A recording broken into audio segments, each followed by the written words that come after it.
बिस्मिल्लाहिर्रहमानिर्रहीम, अस्सलाम वालेकुम। मैं हूं कोई महर और आप देख रहे हैं हर लम्हा क्रिकेट। कल रात को दी 100 का ड्राफ्ट हुआ है, उसमें पाकिस्तानी कैप्टन बाबर आजम और टेस्ट के नायब कैप्टन जो कि हमारे मोहम्मद रिजवान साहब हैं, दोनों ही अनसोल्ड चले गए हैं। क्या कहानी रही है भाई, एक तरफ नंबर 1 पीएसएल के बल्लेबाज, नंबर 2 पीएसएल के बल्लेबाज, दोनों अनसोल्ड। ये मामला क्या है भाई? क्या स्ट्राइक रेट को लेकर थोड़ी सी बातें हैं? कुछ लोग ये कह रहे हैं स्ट्राइक रेट को लेकर ये मसला है, कुछ कह रहे हैं अवेलेबल नहीं है। असल में पूरी कहानी क्या है वो मैं आपको बताऊंगा डिटेल के साथ। और कुछ पाकिस्तानी प्लेयर्स, पाकिस्तान क्रिकेटर जो हैं वो 100 में सिलेक्ट भी हुए हैं। 3 को ड्राफ्ट में पिक किया गया है, शाहीन को भी पिक किया गया है, उसके अलावा हारिस रऊफ को भी पिक किया गया है और एहसानुल्लाह स्पीड स्टार उनको भी पिक कर लिया गया है, जबकि उसके साथ साथ शादाब खान को रिटेन किया गया है। इन सभी की प्राइस मैं यूरो में तो बताऊंगा, पाकिस्तानी रुपीज में भी बताऊंगा और इंडियन रुपीज में भी बताऊंगा, जबकि बाबर और रिजवान को ना सिलेक्ट करने की वजूहत भी आपको बताऊंगा। जबकि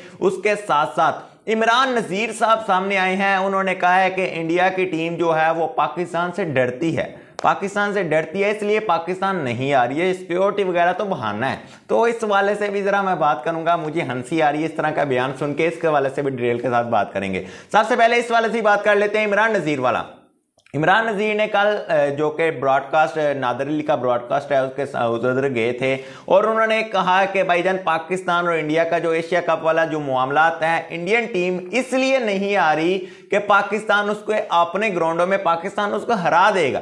तो मुझे ये बता दें, उनका ये बयान तो ठीक है, वो बड़े अजीम प्लेयर रहे हैं, हम मानते हैं इमरान नजीर जैसा बल्लेबाज तबाही था, तो हम मानते हैं उनकी बैटिंग की सलाहियतों पर कोई शक नहीं है। लेकिन उन्होंने जो बात की है कि इंडिया डरता है, पाकिस्तान में आकर हार जाएगा, मुझे ये बताइए, इंग्लैंड की टीम इधर आती है वो हमें हराकर चली जाती है, न्यूजीलैंड की टीम इधर आती है वो हराकर चली जाती है, ऑस्ट्रेलिया की टीम इधर आती है वो हराकर चली जाती है, तो कैसे कह सकते हैं भाई इंडिया जो वर्ल्ड नंबर 1 है, टेस्ट में हो गई, ओडीआई, टी20 तीनों फॉर्मेट्स में वो शानदार किस्म की परफॉर्मेंस दिखा रहे हैं, कैसे आप कह सकते हैं कि इंडिया की टीम पाकिस्तान में आएगी और पाकिस्तान को हरा देगी, पाकिस्तान से हार जाएगी, इसलिए इंडिया नहीं आता? ये सिक्योरिटी थ्रेट, ये सिक्योरिटी जो इशू है, ये तो सिर्फ बहाना है, ऐसी बात नहीं है। इमरान नजीर के इस बयान से मैं तो एग्री नहीं करूंगा। हां, अगर मैं जज्बात में बह जाऊं, अगर मैं जज्बात में बह जाऊं, मैं कहूं कि भाई जज्बात में होकर हाँ यार ये बात तो बड़ी ठीक है, इंडिया डरता है इसलिए नहीं आ रहा, ऐसा बात नहीं है। हकीकत जो है वो ये है कि सिक्योरिटी थ्रेट उन्होंने वैसे बहाना बनाया,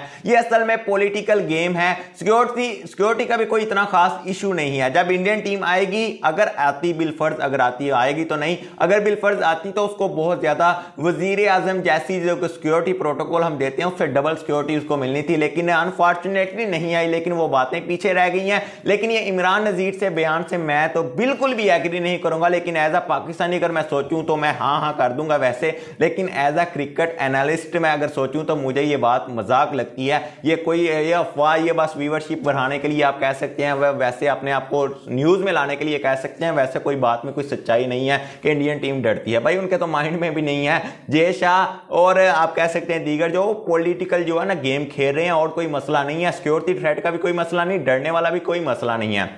उसके अलावा अगली बात करते हैं जो कि ड्राफ्ट दी 100 ड्राफ्ट हुआ है कल, तो उसमें पाकिस्तानी प्लेयर्स को सिलेक्ट कर लिया गया है। पहले तो मैं आपको जिसको सिलेक्ट किया गया है उसकी प्राइस वगैरह तो आपको बताता हूं, फिर बाबर रिजवान पर बात करते हैं। सिलेक्शन में शाहीन शाह अफरीदी को सिलेक्ट किया गया है। शाहीन शाह अफरीदी को 1 लाख यूरो में सिलेक्ट किया गया है, जो कि पाकिस्तानी रुपीज में 3 करोड़, उसके बाद 5,31,316 रुपीज बनते हैं। अगर इसको इंडियन में कन्वर्ट करें तो 1 करोड़ लगभग बन जाते हैं। तो शाहीन को सिलेक्ट किया गया है वेल्श फायर एक टीम है, उन्होंने सिलेक्ट किया है। और इसी टीम ने ही हारिस रऊफ को भी पिक किया है। हारिस रऊफ को 60,000 यूरो में पिक किया गया है। पाकिस्तानी रुपीज में इनके 1 करोड़ 83 लाख रुपए लगभग बनते हैं। इंडियन रुपीज में भी आप कन्वर्ट करके देख लें, 3 के साथ डिवाइड कर लें तो आपको पता चल जाएगा।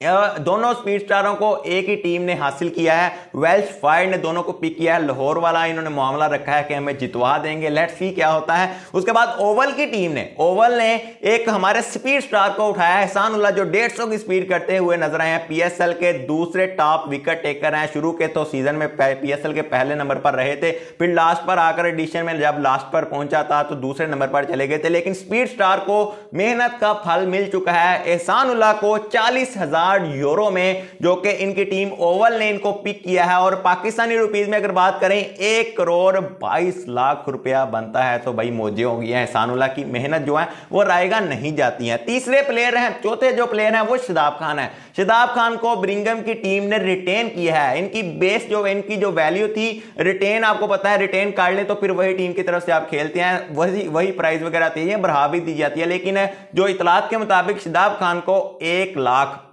यूरो में इनको रिटेन किया गया है, ब्रिंघम की टीम ने रिटेन किया है। वो भी पाकिस्तानी रुपीज में अगर बात करें 3 करोड़ ही बनते हैं, तो जितने शाहीन शाह अफरीदी के हैं, और इंडियन रुपीज में 1 करोड़ बनता है। लेकिन अब बात आती है, ये तो इनको टीमों ने सिलेक्ट कर लिया, तो मैंने आपको बता दिया। लेकिन अब मामला जो है वो बाबर और रिजवान के हवाले से तूल पकड़ रहे हैं कि रिजवान और बाबर को क्यों नहीं सिलेक्ट किया गया। लेकिन उससे पहले मैं आपको एक चीज दिखाना चाहूंगा। ये देखें, ये मेंस ड्राफ्ट पिक थी, ये 100 के ऑफिशियल ट्विटर और फेसबुक अकाउंट पर उन्होंने पोस्ट की थी। उन्होंने कहा था भाई बताएं किस किस प्लेयर को पिक करना चाहिए। तो ज्यादा ये पब्लिक का वोट है, ये पब्लिक का वोट है। 25% लोगों ने कहा था कि बाबर को पिक कीजिए, बाबर को लाइए, ड्राफ्ट में बाबर को लाइए। मतलब कि इंग्लैंड की एक लीग है, उधर बाबर की सबसे ज्यादा चर्चा है। दूसरे नंबर पर शाहीन थे, फिर ट्रेंट बोल्ट, बेन डकट वगैरह। मोहम्मद रिजवान भी 5वें नंबर पर इस लिस्ट में शामिल है। आंद्रे रसल, मार्कस टोनिस, रेस टोबली, उसके बाद एडम जंपा और रेली रूसो शामिल हैं। तो ये दी 100 ऑफिशियल जो पेज है उसका, दी 100 जो लीग है उसका ऑफिशियल यूट्यूब, उसका ऑफिशियल पेज जो फेसबुक पेज और ऑफिशियल ट्विटर अकाउंट, उस पर ये इन्होंने पोल किया था और बाबर की सबसे ज्यादा डिमांड थी। लेकिन हैरानकुन तौर पर बाबर और रिजवान दोनों ही अनसोल्ड चले गए। लेकिन मजे की बात बताऊं, ये दोनों, बाबर जो है वो पिछले सीजन में भी अनसोल्ड गए थे। लेकिन अब कुछ लोग आवाजें उठा रहे हैं कि बाबर का स्ट्राइक रेट अच्छा नहीं है, इसलिए किसी टीम ने इनमें दिलचस्पी जाहिर नहीं की। कुछ कहते हैं भाई बाबर की जो बाबर के ट्रू फैन है, जो कैसे हैं क्रेजी फैन, वो कहते हैं कि बाबर का ना टाइम अवेलेबल नहीं था, इसलिए बाबर को सिलेक्ट नहीं किया। मैं इधर जवाब देना चाहता हूं, बाबर अवेलेबल है। जिस वक्त ये टूर्नामेंट खेला जाएगा, शाहीन अवेलेबल हो सकता है, हारिस हो सकता है, एहसानुल्लाह वगैरह हो सकते हैं, शादाब इवन के हो सकते हैं। तो बाबर क्यों नहीं अवेलेबल हो सकता? बाबर भी अवेलेबल था, रिजवान भी अवेलेबल था। लेकिन ये बात हमें मान लेनी चाहिए, किसी टीम ने इंटरेस्ट शो नहीं किया। लेकिन अगर जहां तक बात स्ट्राइक रेट की, हाँ स्ट्राइक रेट बाबर रिजवान का बहुत कम हुआ करता है, लेकिन इस PSL में उन्होंने बड़ी आउटस्टैंडिंग परफॉर्मेंस दिखाई है। खुसूसन अगर स्ट्राइक रेट को बात करें, पहले अगर आप टूर्नामेंट का टॉप स्कोरर की बात करें, रिजवान पहले नंबर पर थे, बाबर दूसरे नंबर पर थे, दोनों ने 500 प्लस रन बनाए। उसके बाद जो स्ट्राइक रेट की जो बात आती है, लोग कहते हैं स्ट्राइक रेट की वजह से सिलेक्ट नहीं किया गया। स्ट्राइक रेट भी आपको बता देता हूं, बाबर का इस PSL 8 में 155 प्लस का स्ट्राइक रेट रहा है, तो रिजवान का 144 प्लस स्ट्राइक रेट। तो दोनों का बड़ा अच्छा हो गया है, लेकिन किसी टीम ने इंटरेस्ट शो नहीं किया।